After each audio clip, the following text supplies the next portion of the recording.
In about 10 minutes, BBC2 begins another dance masterclass, taken this week by Jane Dudley, who danced for many years with Martha Graham and has been teaching at the London School of Contemporary Dance.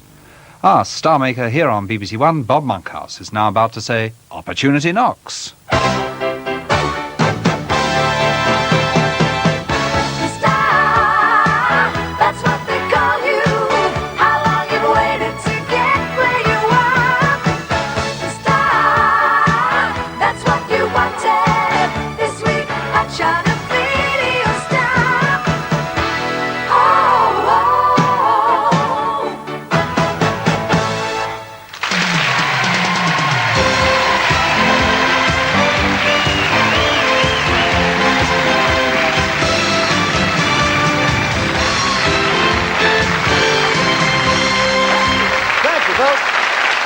Thank you so much. Oh, welcome to our very own Oscars ceremony, where you, the people, give the weekly awards. Wasn't it good to see Sean Connery getting an Oscar, eh? One for Britain. The headline in my paper said, Best Support for the Untouchables, and I thought that was Mary Whitehouse's bra. Oh, what a saucy joke to start a family show. This really is a family show, too, because it's for the grandparents all the way down to the grandchildren. And children, they are the toughest audience in the world, children. As soon as you appear, they boo and hiss and throw things at you. It's getting so I hate to go home. There's not much incentive to go anyway, the way my wife's been nagging me lately. She said she wants to go on a second honeymoon. I said, when? She said, as soon as I get a second husband.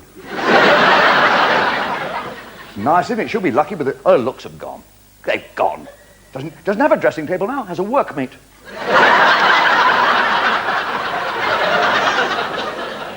It doesn't bother me. I don't worry about that, because I only married her because I couldn't afford an answer phone. What I object to is we're bored all the time. We're bored. We sit around night after night trying to find something to do. She said to me, how about a little blackgammon? You say stupid. Stupid. Blackgammon. I said, it's backgammon, not blackgammon. She said, suit yourself, but it's in the oven if you want it. Oh, what a cook that woman is. She once fed a stray dog and it never left. It couldn't move.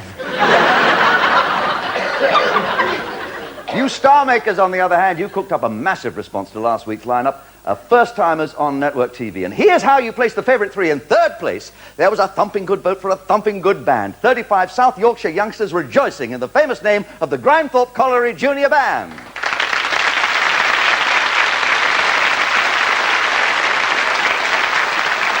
And in second place, still winning hearts and votes, the 11-year-old finalist from Kent who sang Castle on a Cloud, Tara MacDonald.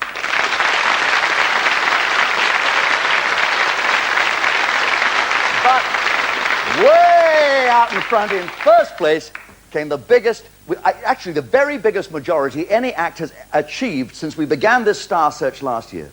That's how much you hailed the thrilling beauty of face and voice of the ship's stewardess from Barnsley Way. Yes, you're number one, Jane Harrison.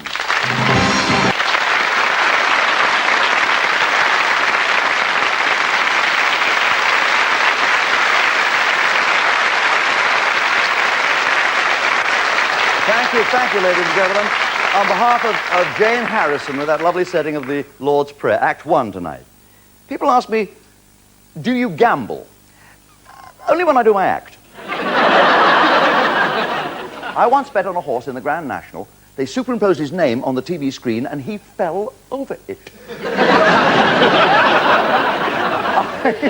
I lost so much money on the horses, I had to become a bookie's runner. Every time I saw my bookie, I did a runner. Which made me a little nervous of act number 2. Where is your betting shop? It's in East Kilbride, Bob, just outside Glasgow. How many bets do you reckon you take on a typical Saturday?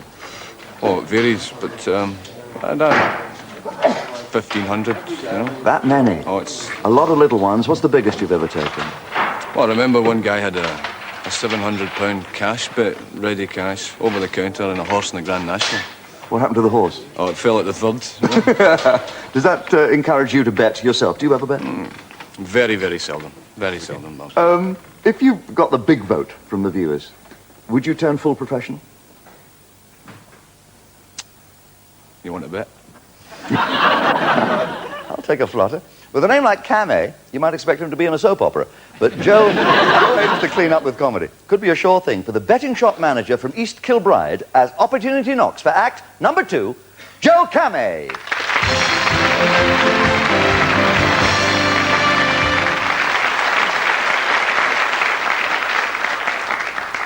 Good evening. As you can see, I've dressed for the part this evening. Do you like the suit? Yeah. This is actually a kangaroo suit. I put a tenner down and then I hopped it. But I'm in a sensational mood tonight. I won a lot of money playing cards recently. I was playing Snap with Max Headroom. This next statement will stun you. As a child, the last thing I could be described as is attractive. So, it was very difficult to get girls to go out with me. I did go out with a girl called Eileen, but it was 3 weeks into that relationship before I realised she'd one leg shorter than the other. My brother said, Joe, you can't go out with her. She's been with every man in Kilmarnock. I was philosophical about it. I thought, well, Kilmarnock's not such a big place. But when I eventually married my lovely slim wife, nobody told me she was self-inflatable.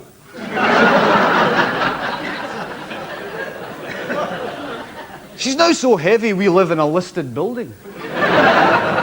She makes a sumo wrestler seem like olive oil. Panda is 34. That's my pet name for my wife. I call her Panda. You should see the bags under her eyes. They're big enough to carry home Sandy Lyle's winnings. And there's room for his clubs. As I say, she's 34. That's not her age. That's her IQ. She thinks Ben Elton is a Scottish mountain. She thinks an Oedipus complex is a holiday village in Crete. Actually, I have an edible complex.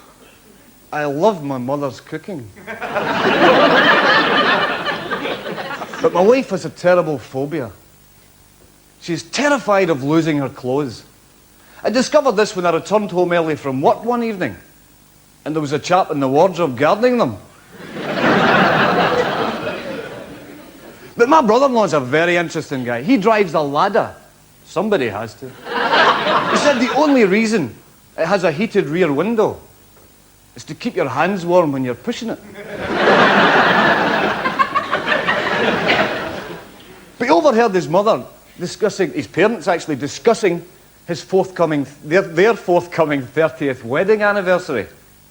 His mum said, that minister that married us is not a minister at all, and we're not legally married. My brother-in-law said, what does that make me then?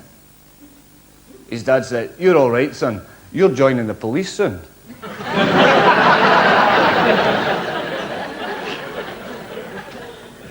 My brother Jerry is 8'6".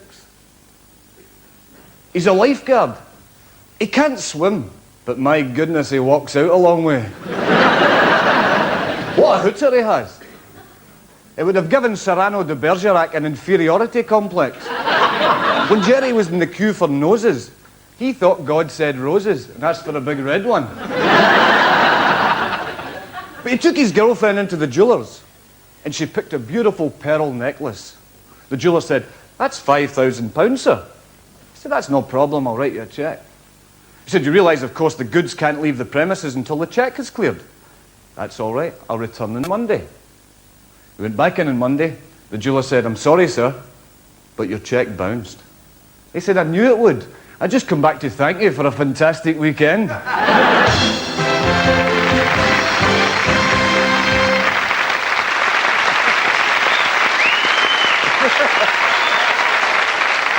funny stuff. Very many thanks on behalf of act number 2. That's Joe Camé.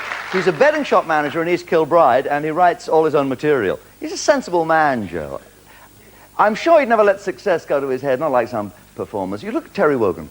Well, you have to look at Terry Wogan. He's never off. He's a TV ham. Do you know, when Wogan finishes his show, he goes home and talks to his wife through the serving hatch. can people get like that? You know, you never find me being so conceited, putting on ostentatious displays of wealth. Not like that. I was saying this only this morning, lying in my bath, chatting to my lifeguard, Duncan Goodhue. You see, I find that success hasn't changed me at all, but will it change act number 3? Amanda, is it terrifically important to you to win tonight? It's very important. It'd be lovely to win, but the competing is the best bit. Competing. Are you a competitive person? Yes. You enjoy the thrill of competition? Yes, I do. What's the most exciting thing to you about walking on stage? Just an audience reaction is just brilliant feeling when you're on stage. I know exactly what you mean, live audiences. Yeah. Who are your favourite stars? Barbara Streisand for her voice and Madonna for her personality, I think. Well, you show us both voice and personality. And thank you. I'm looking forward to seeing how our audience reacts to Amanda. Thank you very much. From Caerphilly in the land of song, we welcome an 18-year-old graphic designer with a singular talent and a singular name. Opportunity knocks for act number 3, Amanda.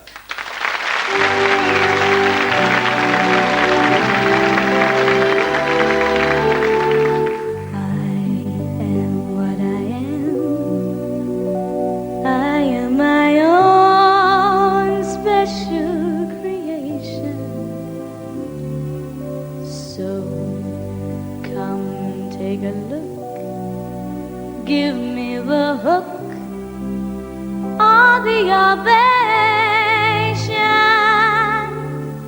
It's my world that I want to have a little pride in. My world, and it's not a place I have to hide in.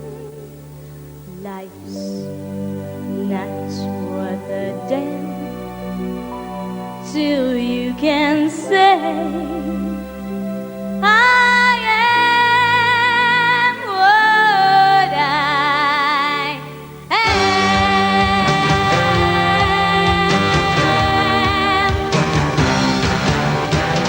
I am what I am. I don't want praise, I don't want pity. Wrong. Some think it's nice, I think it's pretty. And so what if I love each sparkle and each bangle? Why not try and see things from a different angle? Life's not worth a damn till you can shout out I am what I am.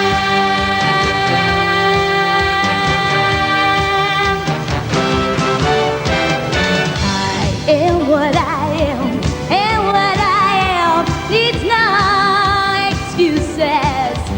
Deal my own deck. Sometimes the ace, sometimes the deuces. There's one life and there's no return and no deposit. One last chance to open up your closet. Life's not worth a damn till you can shout out I am what I am.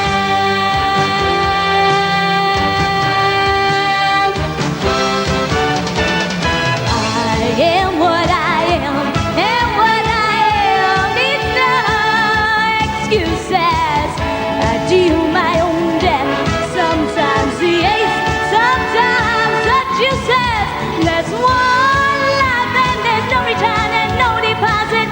One last chance to open up your closet. That's not worth a damn till you can shout out I am what I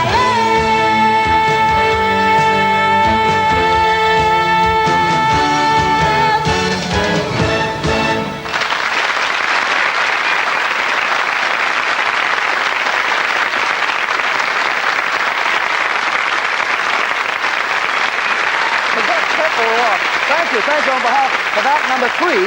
Act number 3 is Amanda from Caerphilly. I remember the week I spent with the auditions in South Wales. The wife came to see me off on the train. That's when I first began to suspect she wasn't totally faithful. She went to get the ticket for me, and she asked the chap for one to Cardiff, and he said, single? And she said, no, but he's going away for a week.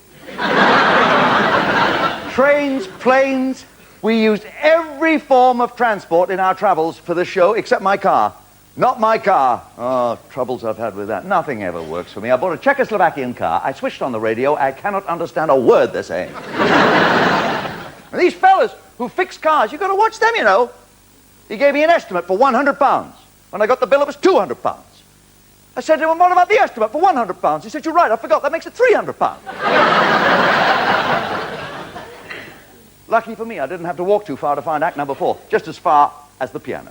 When did you start to play the piano? Oh, I started playing in 81, in May. In May? You remember the day? Yeah, it was the 6th of May. The 6th? You actually remember the first day you sat down at the keyboard? Yeah. What do you like to read, Derek? I love science fiction and fantasy books. You like your imagination to go soaring away, as it does with music, presumably. Yeah, many times. How long will you stay at school now? Well, I'm staying at this present school, which is the Purcell School in Harrow. And I'm staying at that until I'm 18. What's your favourite subject apart from music?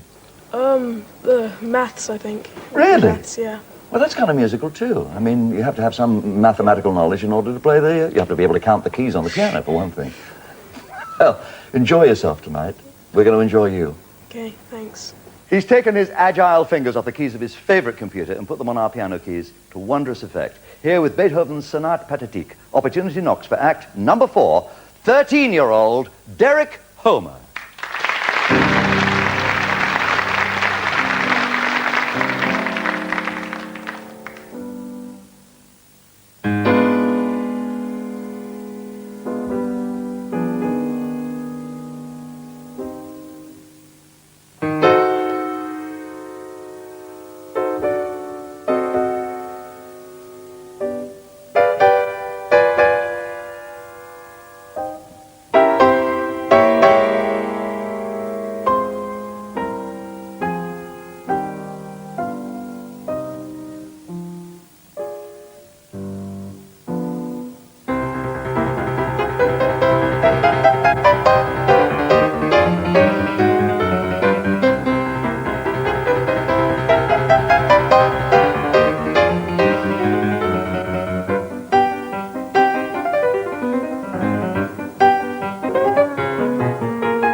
Thank you very much.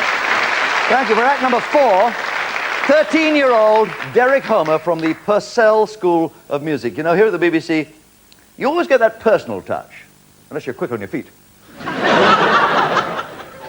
Now, what I really enjoy are the old musicals, and despite his youth, so does act number 5. What musicals have you been in, Alan?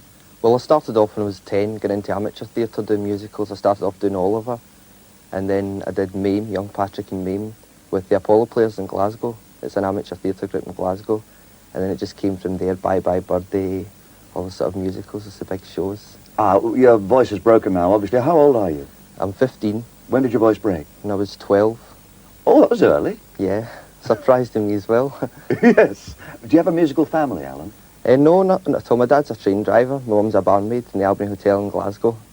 So it's not really, runs in the family. What kind of food do you like to eat? Italian food, I think. Does Mum make good Italian food? Oh, yeah. Lovely spaghetti, lovely lasagna. Oh, of course, with a name like Mackenzie, she's bound to have a skill.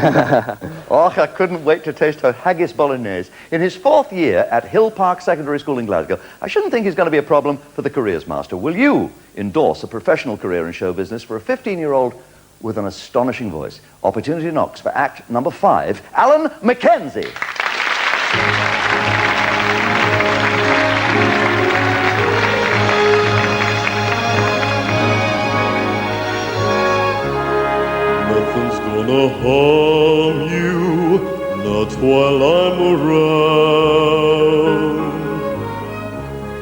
Nothing's gonna harm you, no sir, not while I'm around. Demons are prowling everywhere nowadays. I'll send them howling, I don't care, I got ways. No one's gonna hurt you, no one's gonna dare. Others can desert you, not to worry, whistle, I'll be there. Demons will charm you with a smile for a while, but in time, nothing can harm you, not while I'm around.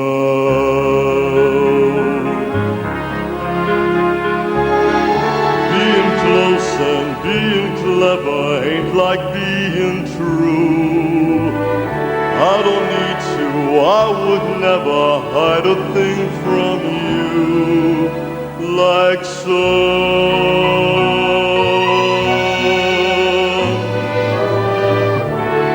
No one's gonna hurt you, no one's gonna dare.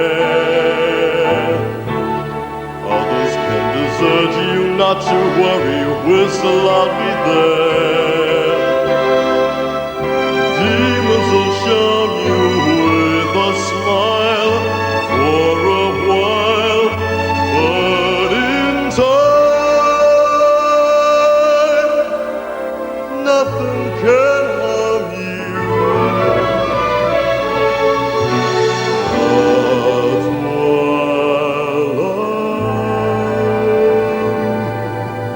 around.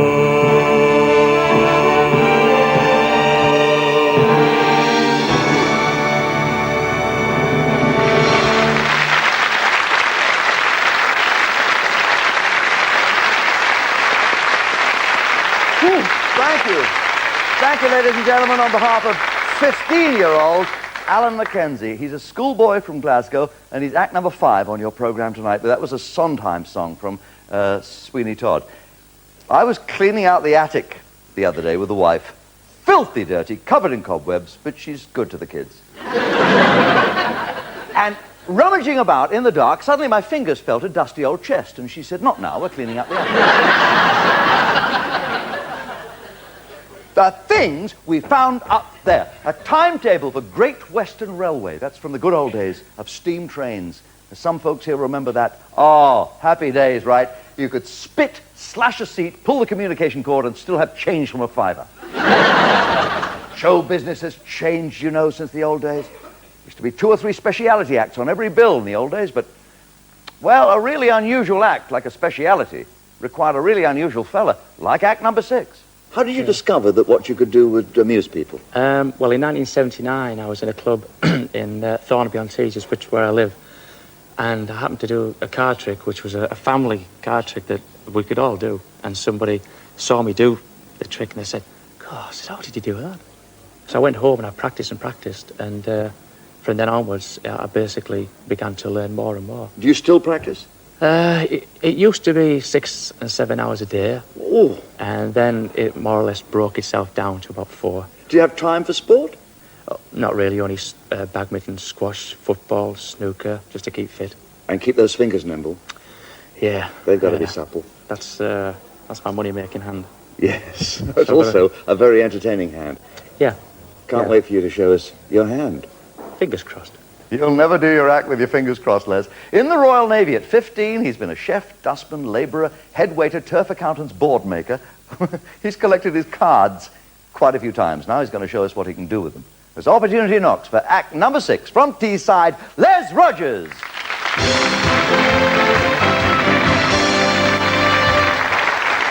Good evening, ladies and gentlemen. Let's play cards. What I'd like, first of all, is a volunteer from the audience, somebody that will help me out. Sir, would you be so kind? If you would, please. Thank you very much. Thank you. What's your name, sir? Ron. Ron. Would you like to take a seat? Thank you. Right, I would like to now show you why you shouldn't play cards with somebody like me. Yes. First of all, I'll just loosen up the cards. Would you cut the cards? Thank you. And then... Okay. Now, I would like you, please, to take out any card. Yeah. Any card, tonight. Thank you. Would you now show the audience the card and the viewers at home? We will then take your card and place it inside the deck. And then I would like you to tell me, what was your card? 3 of spades. The 3 of spades. Would you please turn the card over? And we have the 3 of spades. Thank you. Thank you. Thank you. I'm now going to take a fresh pack of cards, and I have one here. I will now take off the seal and also open the cards. And I'm going to ask you, when I take the cards out, so I take the jokers out, to tell me to stop shuffling the cards at any time. I'm going to start now.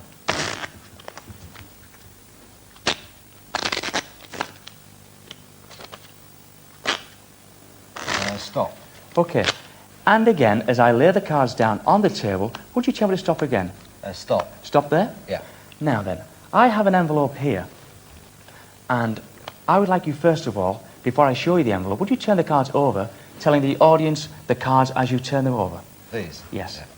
Yeah. 6 of hearts, 9 of spades, 8 of hearts, 5 of clubs, and the 4 of hearts. Right, now I have an envelope here, and Yeah. inside it we have something. Would you tear the envelope? And then would you hand me... Open it, please. Yes, that's right. And take out the cards inside. Would you hand me the cards? Now, ladies and gentlemen, we have 1, 2, 3, 4, 5 cards. Yeah. And the 5 cards are the 4 of hearts, the 5 of clubs, the 8 of hearts, the 9 of spades, and the 6 of hearts. Thank you. Thank you.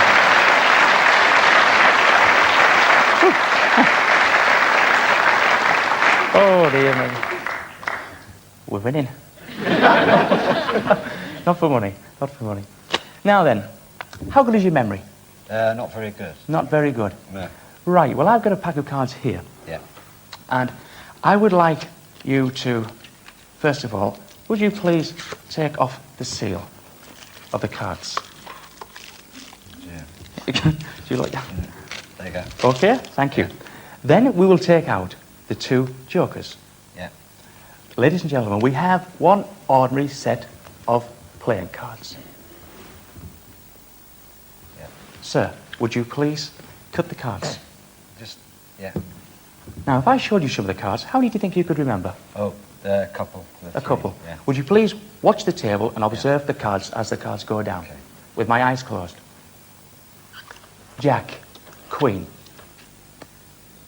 Ace, 7, 3, 5, 7, 9, 8, 7, 3, Jack, King, 9, 2, 2, Jack, King, 6, 9, 5, 10, Queen, 10, 10, Queen, King, 3, 8, 7, Ace, Queen, 6, 4, 2, Jack, King, 10, 9, 5, Ace, 8, Ace, 6, 4, 3, 4, 5, 2, 4, 6. And from Les Rogers, a very good night, 8.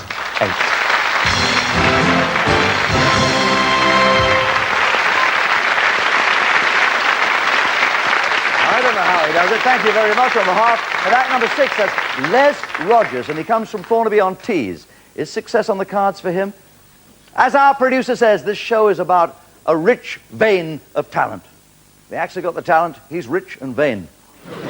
Oh, our producer. I asked him right out. I said, what do you earn here?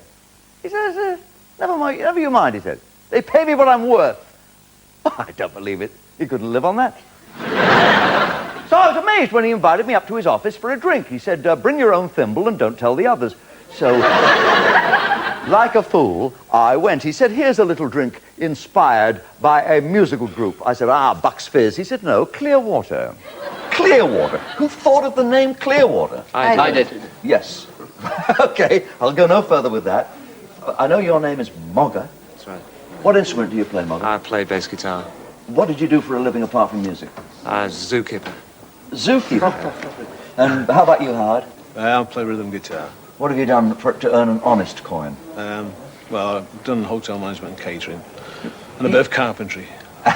Ian, how about you? Your instrument? Lead guitar. Right. And I was trained as a ceramicist. A ceramicist? That's right. John, what do you like to play? Truant. Which instrument do you play, John? I play drums. Oh, yeah, I had to figure you were a drummer with a gag like that. What have you done for a living? I was an accounts clerk at one time. Wendy, finally I get to you. Wendy, did you have a job? Yeah, I'm a potter. Did you join Clearwater to play the harmonica or to sing? Both. Good luck. May you live off country music the rest of your lives. And they should be able to, because they're country folk. The country, of course, is North Wales. The music's Deep South. All combining in fine Louisiana style. Opportunity knocks for act number 7, Clearwater.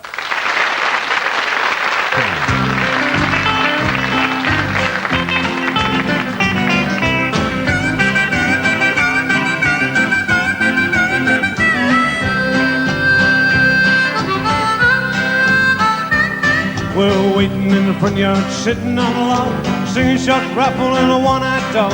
Yonder come my kinfolk in the moonlight, Louisiana Saturday night. Well, you get down your fiddle and you get down your bow, kick out your shoes and you throw them in the floor. You dance in the kitchen till the morning light, Louisiana Saturday night, yeah.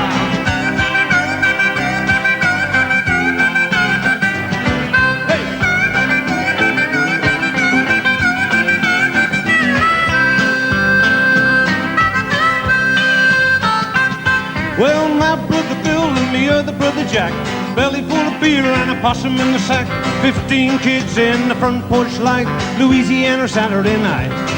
Well, you get down your fiddle and you get down your bow, kick out your shoes and you throw them in the floor. You dance in the kitchen till the morning light, Louisiana Saturday night, yeah.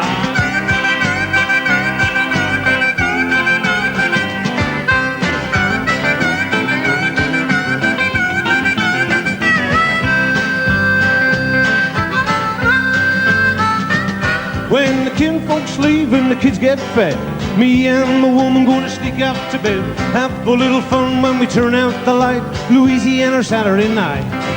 Well, you get down your fiddle and you get down your bow, pick out your shoes and you throw them in the floor. You dance in the kitchen till the morning light, Louisiana Saturday night, yeah.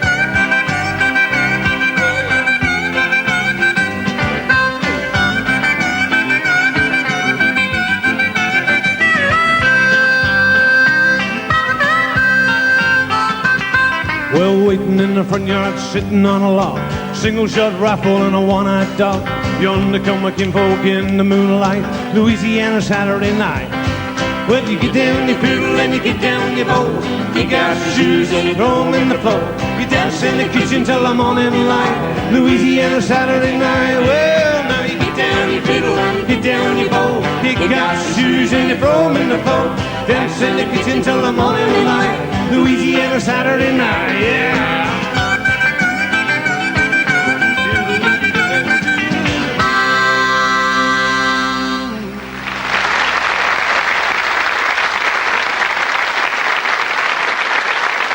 That's it.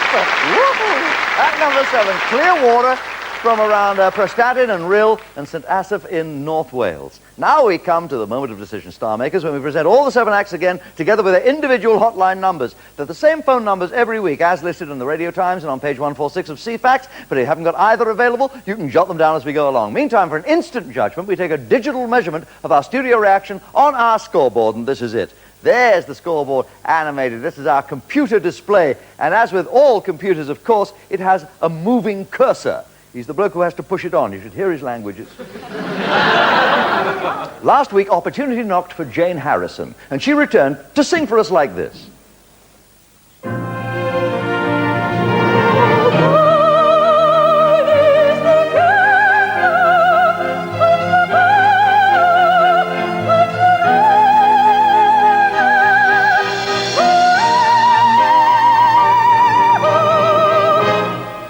Oh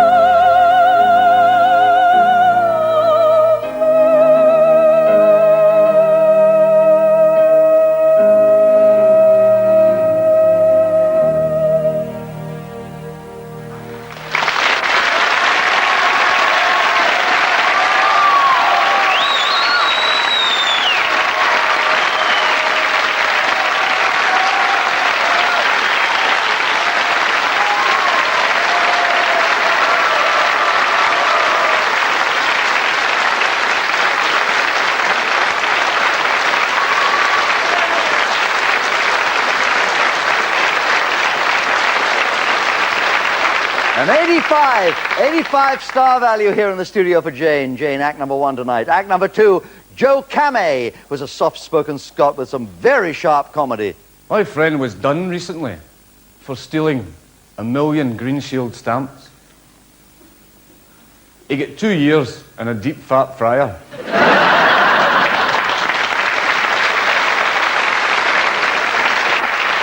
But if Lech Walesa of Solidarity ever comes to Britain, will he have to pay the poll tax?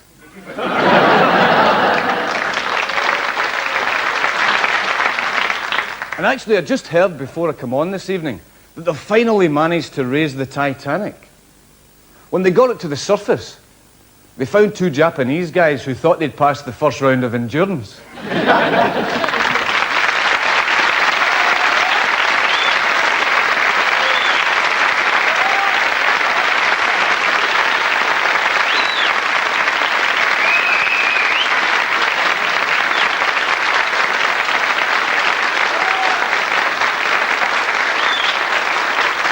Okay, Joe brought us some funny humor and he brought us some a lovely score from our audience of 68. Act number 3 brought us Powerhouse Performance, a really powerful version of a great song, I Am What I Am, from the very talented 18-year-old from Caerphilly, Amanda.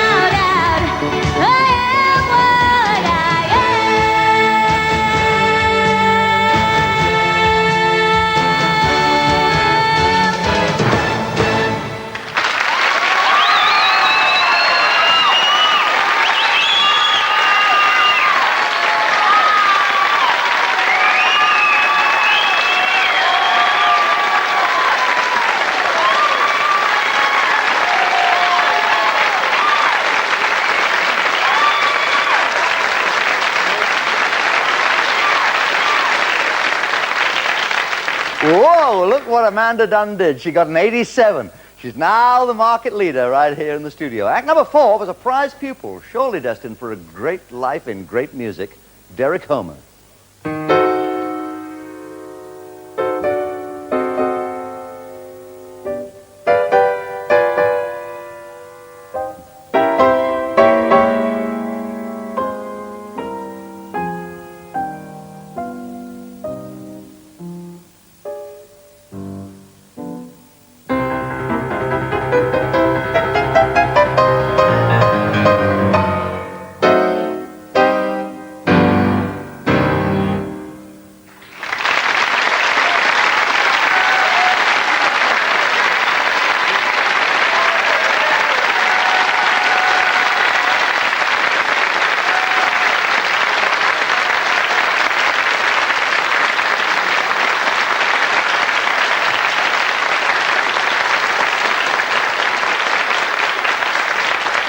We have a 73 here in the studio for Derek Homer. Act number 5 took a striking ballad, gave it a striking performance. 15-year-old Alan Mackenzie.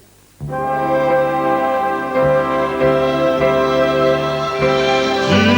will charm you with a smile for a while, but in time, nothing can harm you.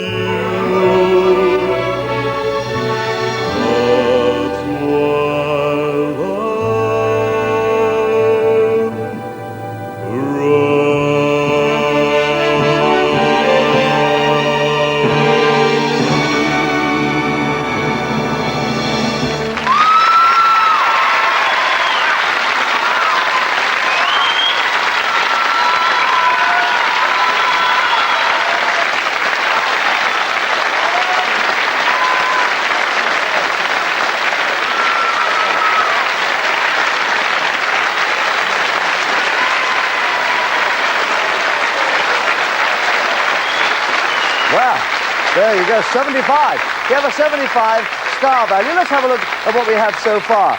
Well, everybody's very high. Look, close to 70 is Joe Camay with his 68. And right here at 73, we have Derek Homer. 75, Alan McKenzie, who's just sung for you. And 85 with Jane Harrison, and 87 with Amanda. It can be topped. Of course it can. Will it be topped? Well, we'll find out. Because sixth on your program tonight, your program, remember, Les Rogers, he had a spellbound with this seemingly impossible dexterity.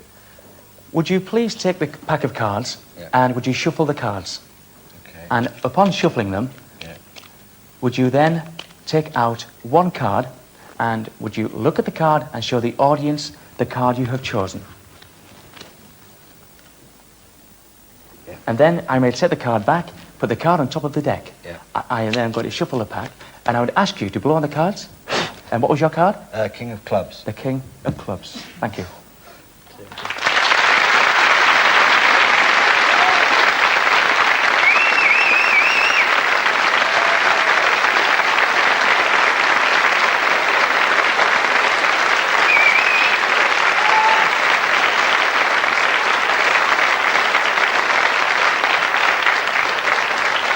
And Les Rogers has a 70, 7-0. And to form act number 7, 5 chums joined up in North Wales and became Clearwater. Well, my brother Bill and me other brother Jack, possum full of beer and my belly's like a sack. 15 kids in the front porch like Louisiana Saturday night. Well, you get down your poodle and you get down your bow, kick out your shoes and you throw them in the floor. You dance in the kitchen till the morning light. Louisiana Saturday night, yeah.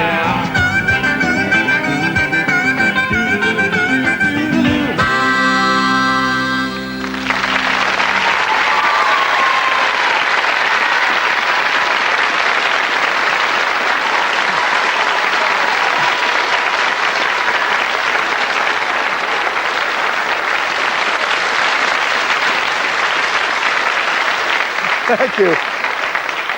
Thank you for that. 68 that we've racked up for Clearwater. Well, there you have the top 3, no doubt about it. Alan McKenzie, who came from Glasgow with his 15-year-old vocal cords sounding simply terrific. Moving up from there with a very healthy 85, Jane Harrison, who was last week's winner. But no doubt about number 1 with 87. Here in the studio, it's Caerphilly's Amanda.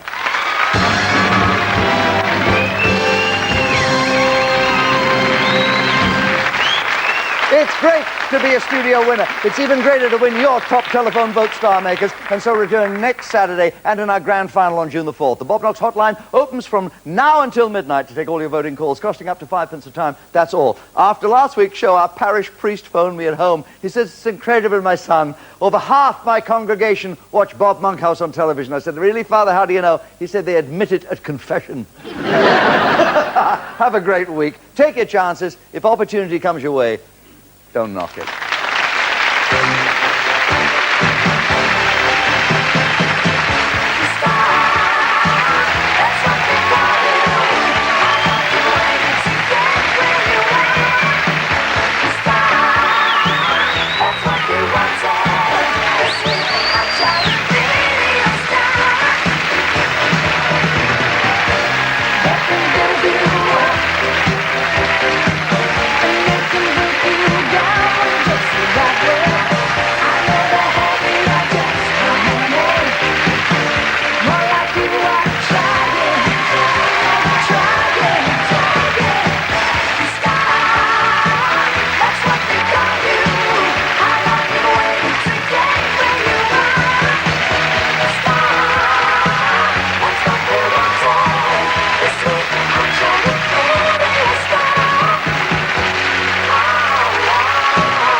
Arnold Bennett's The Old Wives' Tale begins a 6-part dramatisation on BBC2 shortly, telling the story of 2 contrasting sisters, Sophia and Constance.